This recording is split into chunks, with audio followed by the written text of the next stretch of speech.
Give a speech, they said. It'll be fun, they said.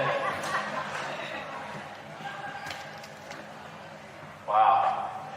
This is amazing. Don't you love the Cattle Barons Ball? Isn't this great? I love the Cattle Barons Ball. Now I remember last year's Cattle Barons Ball. Marianne and I had so much fun. Who was here last year? The acrobat was amazing. The band, great again. Remember that? It rained so much that week that they had to bring in the lanterns of hope and put them over here on the wall. So Marianne and I came over and we took pictures. We had two of them. One was her sister, Nancy Steins, who passed in 2019. The other was my sister, Kimray Alzheimer, who passed last year in June of 2022. In fact, tonight we have one of Kimray's sons here, Jake. Jake Alzheimer is here. Jake's a school teacher, an author, and he's a great speaker. So when I faint, he's going to come take over. And we sat right over there at a round table with Gary and Denise McNone. Gary and Denise are here tonight. Huge donors, huge supporters. Denise, a cancer survivor herself. We had the greatest time. It was wonderful. We laughed, we talked, we cried and hugged. It was perfect. And I'll always remember the Cattle Barons Ball because it was the last perfect night of our lives. The following morning, my wife Marianne, she woke up with a stomach pain that wouldn't go away. And she called the doctor. He said, "Get checked out." So we ended up in Bedford ER for the day. And that's where our nightmare began. It was cancer. Gallbladder cancer, stage 4. So we set our jaws and we fought. We collected oncologists from Lynchburg and UVA and MD Anderson in Texas. Treatments and tears, but what I remember most was the fear. It smothered everything, and we tried so hard to bury it. No negative talk, no negative thoughts, only live. Marianne was so strong. There were cracks. We drove 3 hours after an early treatment to Great Wolf Lodge where our grandchildren were having the time of their lives. They didn't know. We needed normal somewhere. And as Marianne held her granddaughter, Eleanor, the gravity of her illness overtook her. She knew, holding this precious child, that she would never see her grow up. Birthdays, boyfriends, and a beautiful childhood, she would miss it all. Our life began to unravel. And I was supposed to be the leader, the provider. I was supposed to be the protector, and I tried so hard to talk us into the fact that we were going to be okay, that God was going to give us a storybook ending.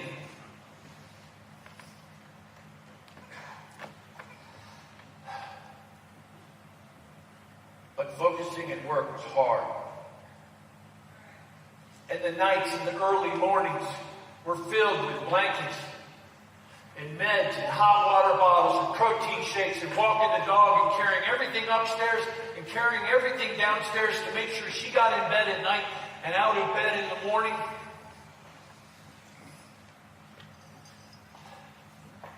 It was difficult.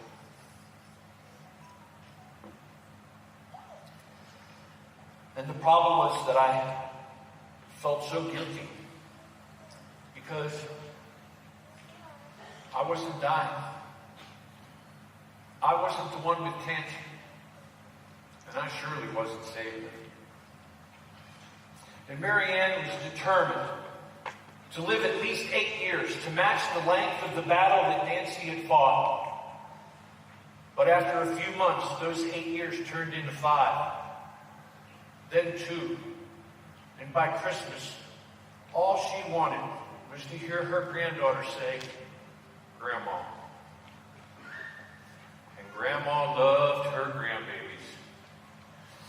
She was never far from her grandchildren. We spent a lot of time with them. She wanted as much time to spend with her grandchildren as she could. And in the new year, we traveled little and she slept a lot. And by then, the pain was constant. Then she woke up one morning completely jaundiced. So off to Lynchburg ER we went, where it was determined that her biliary duct was blocked and she needed surgery. So they medevaced her to UVA and admitted her. And the doctors went in and installed 4 stents that lasted about 4 days. And they had to go back in, but it was not successful. The cancer was eating her liver. 3 weeks went by, and the doctor said the only hope was to put a catheter in her side. But she was too weak for the surgery. And by the time it was hopeless, she was the only one brave enough, strong enough to admit it. Mary Ann called in the doctors, and with a courage that I cannot explain, she said, "Stop. Enough. And do not want my life prolonged." So in come the palliative care doctors, and they explain that they're going to take away all the medication and all the antibiotics and get this pain drug and administer it to her so she would be at peace until she passed. And then these patients, the only way they show distress is their hands go up and their shoulders hunch a little. So we spent the day. I held her hand. And I told her I loved her. And I told her she was beautiful. And I told her she did such a good job. And she gave me these amazing boys and these crazy grandkids and such a wonderful life. And I told her stories and talked to her, and I remember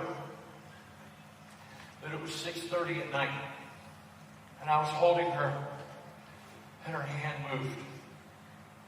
I thought, no, it's just a flinch. And then a minute later, both hands went up.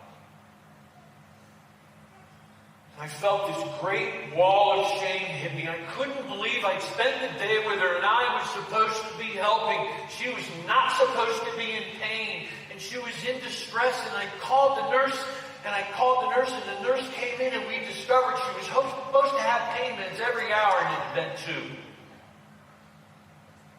So the nurse ran out to call the pharmacy to have more medication brought up.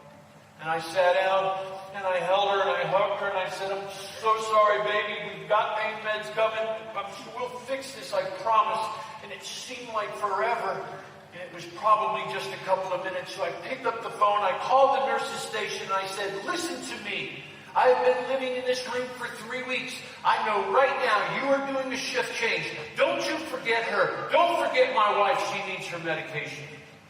And I hung the phone back up, and I sat out, and I held her, and I cried, and it was almost as if she was in pain and I was dying, because I felt horrible that she was not at peace. And they just couldn't take it anymore. And I finally stood up, and I was going to charge the nurse's station and do something. And I turned around, and the nurse walked in with another nurse I'd never seen. And she walked right by me, and she just said, "I have the meds." And I slumped back in my chair, just feeling hopeless and horrible. And within 30 seconds, she had the pain medication in the IV and into the body of my wife. When she was done, she came around the bed. She came around behind me. She said, "Look at me. Look at me." I turned around and I looked at her. She said, "My name's Heather. And earlier today, I sat with my granddaddy while he passed away. And I did not want to come to work tonight, but something told me to come. And when I got here and I found I was assigned to your wife, I knew why I was here. And I promise you that I will make sure I treat her like she's my only patient, and I'll be in here all night, and she will never be in pain again. And Heather did exactly that. Every 20 minutes, she was in that room all night long. She treated Mary Ann like she was family, and Mary Ann was finally at peace. And before Heather's shift was over, the following morning, Mary Ann slipped from my arms to Jesus. At 4:15 a.m. on April 7th, 2023. And tonight is the 6-month anniversary of the day that I lost the love of my life.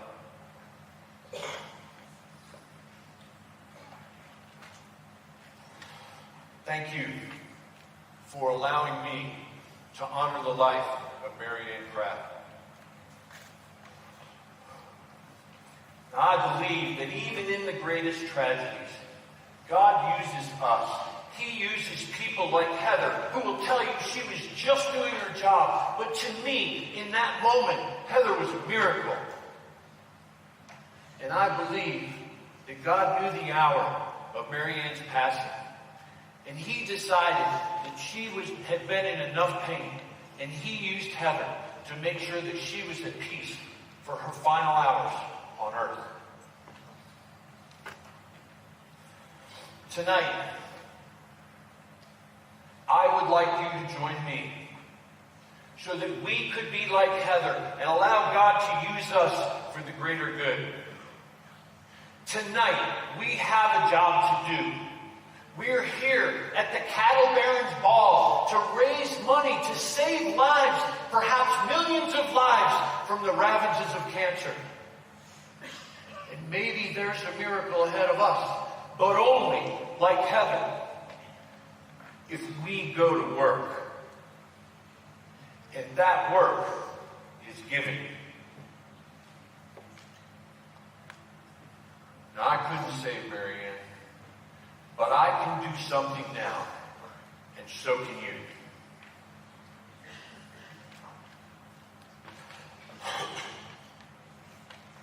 Mary Ann only ever said one thing to me about her wishes after she was gone. And she said, you have to live a long time, and you have to make sure this never happens to my babies. So I would like to introduce you to her babies. My son Ryan, my son Derek, my beautiful daughter-in-law Chelsea. This is Levi Allen. This is Kaylee. And this is Eleanor. Come here, baby. Hello.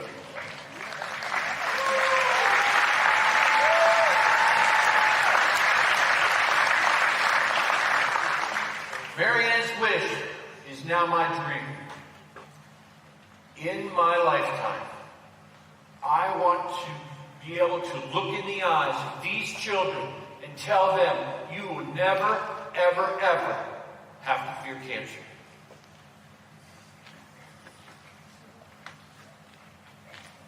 In a moment, we're going to have a paddle race. Join me in my dream. Look at your family. Think of your children. Think of your grandchildren.